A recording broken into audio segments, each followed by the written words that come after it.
चलिए दोस्तों, बात करते हैं इस एक और क्वेश्चन के बारे में। इस क्वेश्चन में एग्जामिनर ने कहा है इसको सॉल्व कीजिए और बताइए कि राइट आंसर क्या है।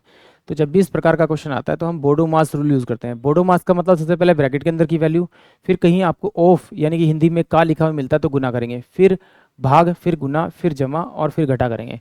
तो आइए सॉल्व करते हैं पहले इस वाले क्वेश्चन को। इसकी ब्रैकेट की वैल्यू को सॉल्व करेंगे तो 5 चौक 20 और 1 21, 21 बटे में 4 ये वैल्यू हो जाएगी। भाग का निशान लगाएंगे, 3 दूनी 6, 7 बटे में आपका 3 हो जाएगा।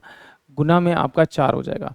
इसको सॉल्व करेंगे तो 21/4 इंटू में ये हो जाएगा 3 इंटू में 7 गुना में आपका 4, तो 7 या 21 हो जाएगा, यानी कि 9 बटे में 16 इसकी वैल्यू आ जाएगी।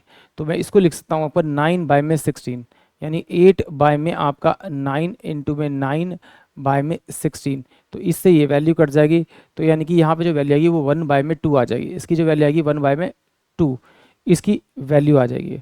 यहाँ पर इसके बाद में आपका डिवाइड का निशान है, डिवाइड का निशान, तो इसको सॉल्व करेंगे ब्रैकेट के अंदर ये 8 डिवाइड में 2 बटे में 3 और ऑफ है तो 4 बटे में आपका 5।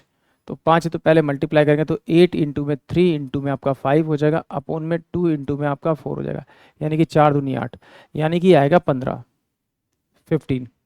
फिर यहाँ पर लगा हुआ आपका ऑफ, इसको सॉल्व करेंगे ऑफ का, तो ये हो जाएगा मेरे पास में 8 गुना में 2 बटे में 3 और गुना में कितना होगा 5 बटे में आपका 4।